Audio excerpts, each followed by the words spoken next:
Good evening, everyone. Welcome to yet another Facebook Live session. Now, before I head on to today's topic, there was something I wanted to talk about. So, Zenith is constantly, sending out honest content that should be well perceived by a layperson. And we do so in the form of offline videos through interactive sessions like the Facebook Live, through our blogs, and so on. But is this information actually reaching you? The only way to understand this, I think, is through feedback or through a response.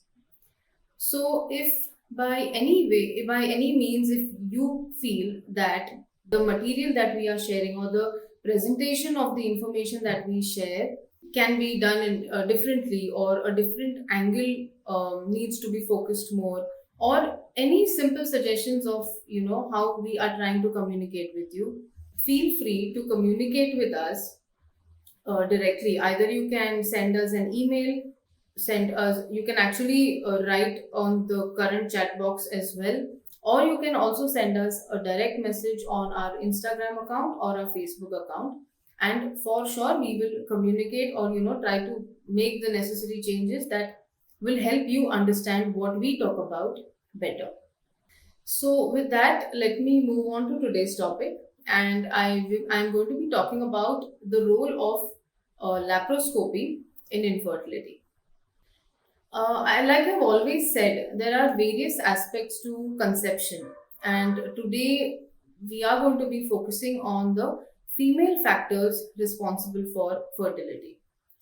And I have some handy images today that will help you understand. I hope this is easily visualized.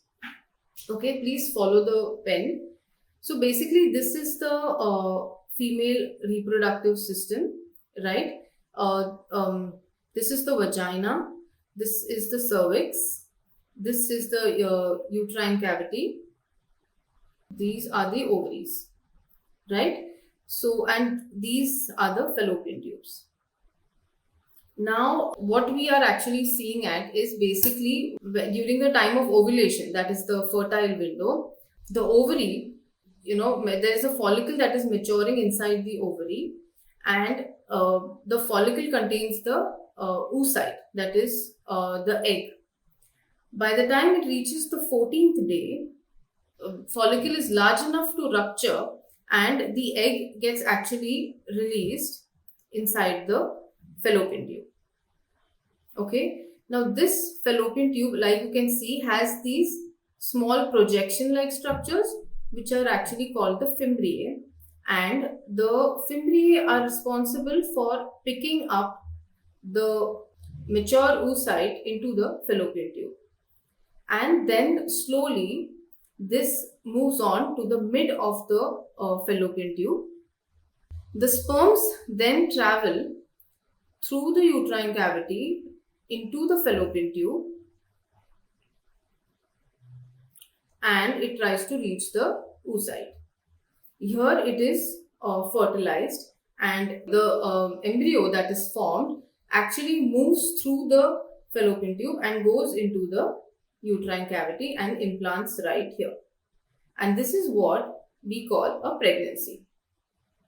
Now, with all of this, it becomes pretty obvious that for fertility, we need a healthy cervical canal, healthy uterine cavity, patent fallopian tubes, and a functioning and ovulating ovaries, along with a good ovarian reserve. Along with this, we also need something called as a healthy tubo-ovarian relationship. Like I said, the endpoints of these the fallopian tube, that is called the fimbria, is responsible to actually pick up the oocyte that is present inside the ovary. So a healthy relationship between this, that is a tubo-ovarian relationship, becomes very important for fertility. So when a couple comes to you with infertility for the last 1.5 years, you usually do an initial evaluation where a hormonal profile is done, an ultrasound is done to at different stages of your menstrual cycle to make sure that the follicles are growing, the endometrium is growing well, and also an HSG is also done, that is a hysterosalpingogram, basically to check the patency of the tubes that I was talking about, and of course we check for the sperm parameters. So what is a situation? So I mean, in a sonography, in an HSG, you do get to see the basic features, or the problems or the factors that are responsible for infertility. So when does a hysterolaparoscopy or an endoscopy come into picture? But before I go on to the reasons why we would need a hysterolaparoscopy, let me first talk about what is a hysterolaparoscopy. Fertility, along with the laparoscopy, a hysteroscopy is also done, because basically you will understand better if I explain to you what is a hysteroscopy and what is a laparoscopy. So let me start with this image. This is the image of a procedure of laparoscopy. So you can see that on the abdomen, on the abdominal wall, an incision, a very tiny incision is made, which is just a little bit, say about the size of your nail maybe, and this incision, through this incision a needle is inserted and gas is filled into the abdomen. Now basically this gas is helping us to inflate the abdomen so that all the structures that are present become visible. After this procedure, you can see that this laparoscope is inserted and it has a light source and it also has a camera. So you can literally see every aspect of the abdomen into a screen or a video camera. This makes it easy for us to visualize the external aspect of the uterus, the fallopian tube and the ovary. Now here there's only one ovary and fallopian tube that is drawn, but you can see the entire pelvis, so you can see both the ovaries and both the fallopian tubes as well. Simultaneously, along with this, what we do is that we are inserting a hysteroscope, which is also a camera, through the vagina into the cervix, and we can actually see the internal wall of the uterine cavity. We can see the cervical canal, we can see the uterine wall. So I'll give you an image that will better help you. So let's go back to this image. The scope is basically getting inserted through the vagina into the cervix, and you can see the entire uterine cavity along with the two ostia. So this is telling us exactly what is wrong inside the cavity. And the abdominal laparoscope is actually telling us the external appearance of these structures.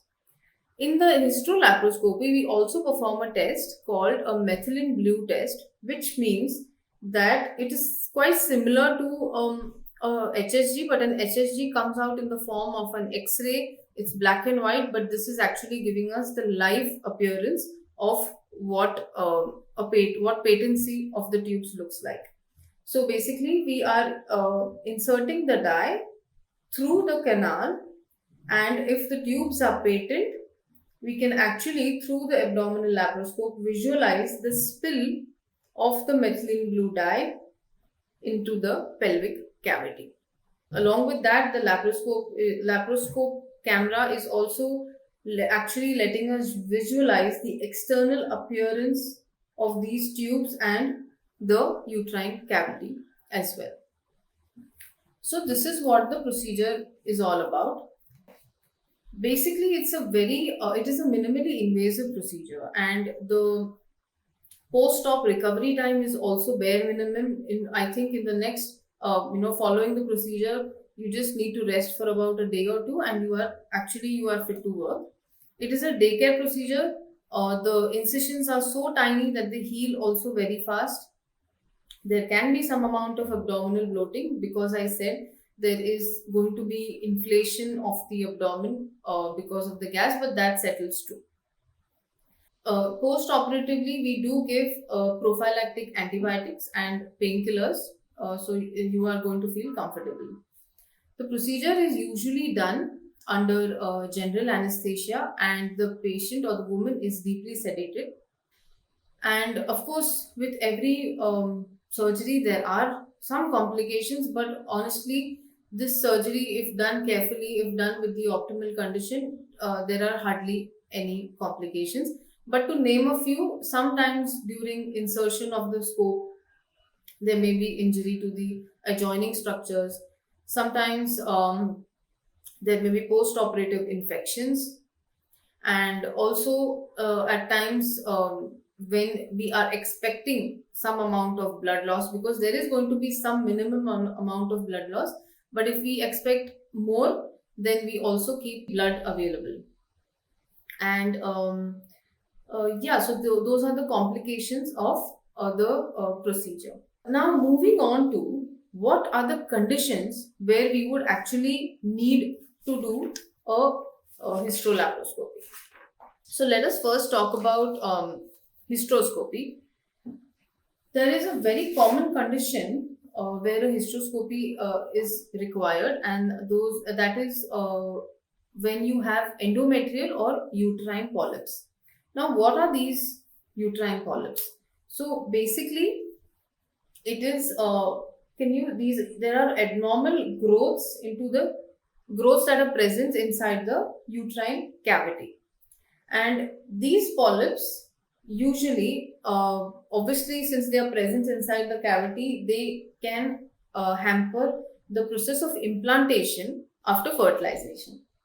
So in a process in such a situation, we do hysteroscopy, we insert the hysteroscope, and after proper visualization, we actually can resect these polyps, and it can be removed out and sent for histopathology.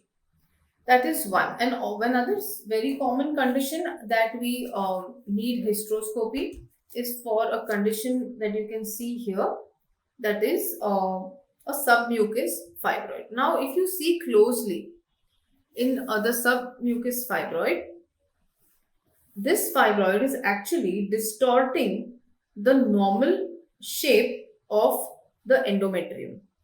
So, what all can happen because of this? Now, it also depends on the location of that fibroid.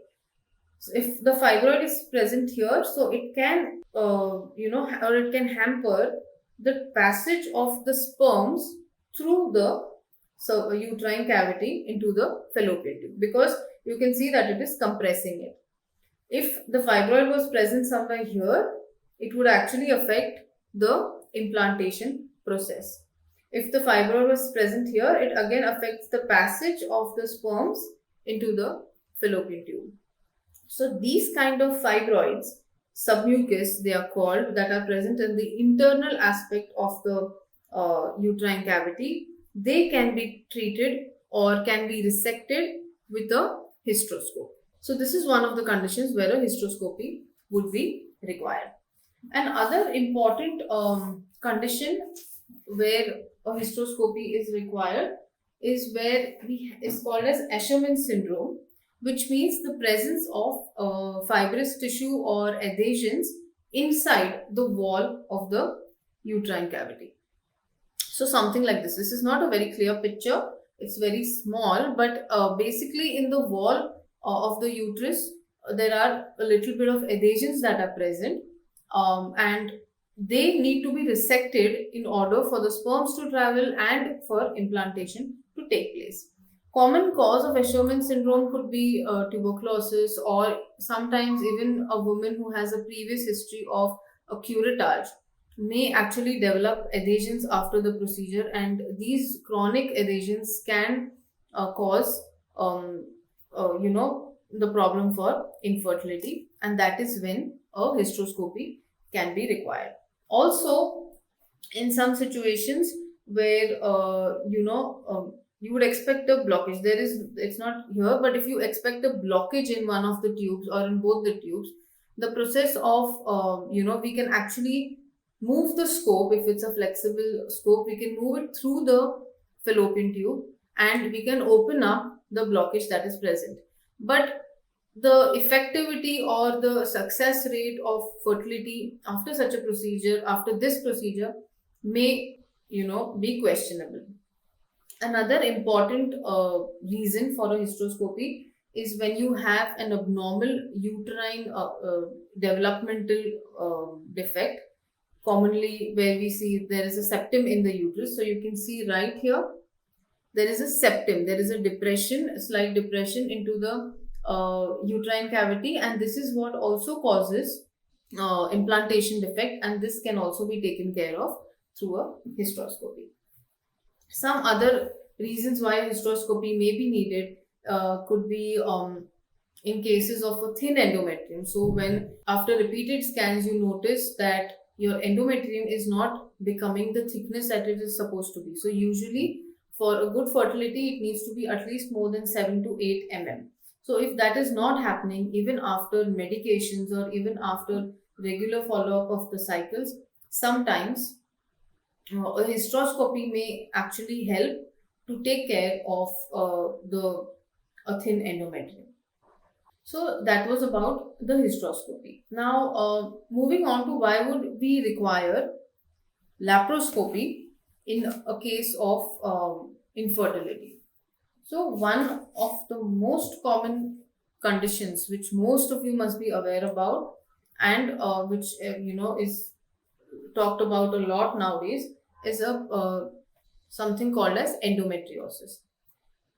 Basically, endometriosis is abnormal uterine growths. Basically, the endometrial tissue that is supposed to be present inside the uterine cavity is present everywhere else as well. So, where all can it be present? It can be present in the ovaries, it can be present in the fallopian tubes, it can be present in the external aspects of the uterus, it can be present in the peritoneal cavity or the pelvic cavity, or the structures that are holding the uterus is actually called peritoneum, and some kind of endometrial deposits can be present there. Now, how does this condition affect the fertility? So, basically, what happens is that these endometriotic spots or the endometriotic growths that are present outside, they are very activated. They are activated during the entire cycle because they are all hormone based. So when they are constantly inflamed and constantly they are active, they are basically causing a lot of adhesions all around them, and they are distorting the healthy pelvic anatomy. So, like I said here, this is the healthy pelvic anatomy. So, if there are spots present all over here, this shape of the fallopian tube, of the uterine cavity, of the ovaries, they are all distorted, and the process that I spoke about, the fertilization process, gets hampered because of that. So, what happens in a laparoscopy is that we take care of the things that we find. The laparoscopy also gives us the advantage in this condition where we can actually visualize. So, on a scan, we may only see an endometriotic cyst that is usually present in the ovary, because the ovaries are very easily visualized in an ultrasonography. But the endometriotic spots that are deposited all over the pelvic cavity, or deposits that are seen on the uterus, all these cannot be visualized on a sonography, and that is why a hystero or a laparoscopy can actually help us visualize the extent of the disease or the extent of the pathological condition called endometriosis. And since we are in it, we can actually take care of it by excising the endometriotic cyst, or cauterizing the endometriotic spots that are present, and also breaking down the adhesions that have distorted the pelvic anatomy. So that is one very, very important use of laparoscopy, or very important indication of laparoscopy that we require in infertility. So, like I said, a submucous fibroid is inside the cavity. So, a hysteroscope can take care of it. But in cases of other fibroids, a laparoscopic excision of the fibroid may be required. Now, requiring a laparoscopic surgery for every fibroid is really not mandatory, because fibroid is a very common condition and small fibroids may be present here and there. But is it really hampering the fertility is in question, and that can be seen on an ultrasound. So we wouldn't want to operate each and every fibroid that is seen on a scan. Small fibroids can be avoided because they do not really affect the fertility. But yes, if there are fibroids that are very large, or situated or affecting the entire uterine cavity, and fibroids that are extending inside the uterus and on the surface of the uterine wall, in that case a laparoscopic excision will also be needed in such a case. Okay. Another very important aspect, or a very common, I wouldn't say important, it's more common that we see nowadays in cases of PCOS, where the procedure called laparoscopic drilling is done.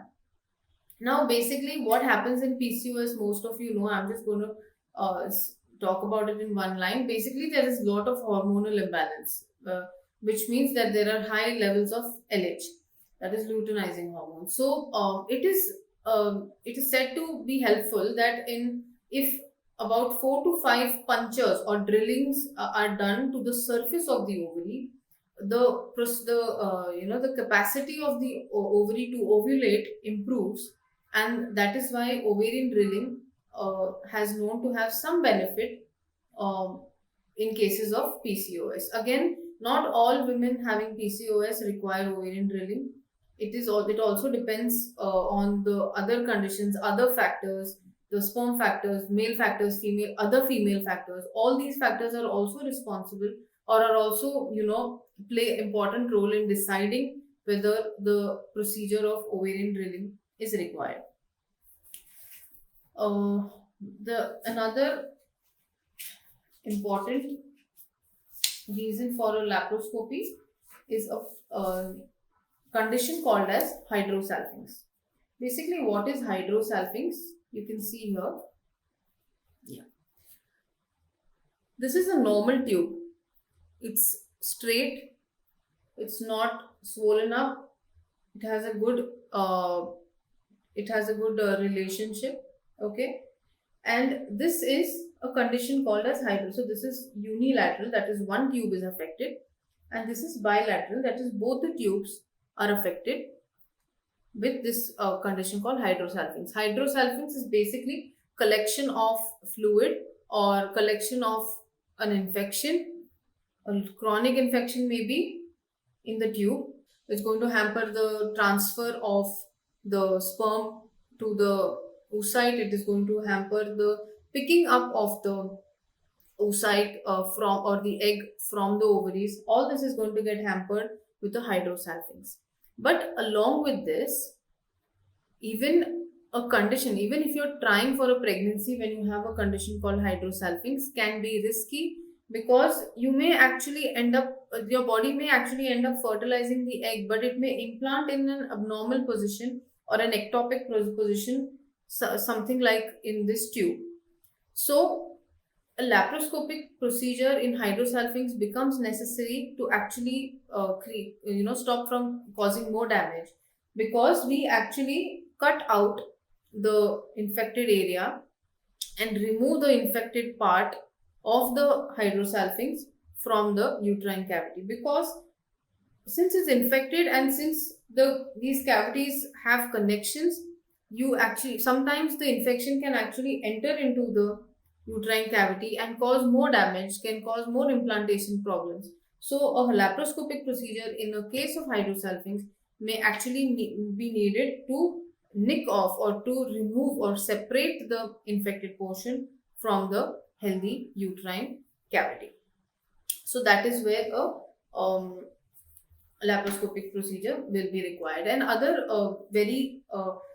another reason for a laparoscopic procedure in terms of the fallopian tubes is the process of tubal recanalization. Now, many women undergo the procedure of tubal ligation or sterilization, and they want to conceive again for whatever reason it may be, a second marriage or loss of child, anything. So, in that case, the process of recanalization, that is connection of both the tubes or connection of both the tubes, becomes necessary, and that also can be done laparoscopically. Now, coming to a very important aspect of hysterolaparoscopy, sometimes the woman, in fact the couple, there are everything is normal. The ovarian function, the woman is ovulating properly. Her endometrium is responding well. It's growing well. The the both the tubes are patent. The sperm factors are normal. They are having intercourse at the correct time. You've done you're helped out a little bit in managing fertility, but still after that, after in spite of all of these normal conditions, the woman is not able to conceive. That is when we term it as unexplained infertility. Now, unexplained infertility, you don't know what is wrong, but the only way to understand what could be or is there something else to it is by doing a diagnostic hysterolaparoscopy. Now, in this, again, we do the same procedure, and what we end up finding is that there sometimes may be endometriotic spots present, or there may be pelvic adhesions present, because like I said, pelvic adhesions, endometriotic spots, these are not easily visualized on an ultrasound. That is why the laparoscope, which is actually giving us a live vision of the entire reproductive system, becomes necessary. In fact, many a times I was talking about the tubo-ovarian relation, and you would never understand with a ultrasound or with any, even with an HSG, that the tubo-ovarian relation is maintained, because the tubes may be patent, you may see the dye fall, and that is when the image is taken. But really, how healthy the tube is, or how healthy the or the look of the uh, ovary or the look of the tube is, that also gives us a lot of information about why the process of fertilization is not taking place in a particular woman. So, in that case, again, a diagnostic hysterolaparoscopy becomes very important. So, yeah. So that were most of the reasons why a DHL or a diagnostic or a hysterolaparoscopy would be required in a case of infertility. Now, again, this is not a procedure that every infertile couple or every woman who has a female factor requires. If a finding, or if there is something positive or on an ultrasound, or if or a clinical examination is significant for this procedure, then it becomes necessary to improve or to enhance the fertility outcome of the couple. But not every couple or every woman requires this procedure, and that is why it is very important to assess thoroughly before taking the decision of this procedure, because again, it is a invasive procedure, and nobody would want to go through the anesthesia or the incision, or even the anxiety associated with a procedure. So it is definitely best avoided, or we would try to, but sometimes it just becomes an absolute necessity to improve the fertility outcome. So that was about today's topic. I think I've covered most of it, but if at all there are some more doubts or some more questions that you need to understand, please feel free to contact us. And you can do it now, or you can, like I said, send us a direct message, or communicate with us through our email, and we will be very happy to solve your queries. Yeah, that's it. Bye bye. See you.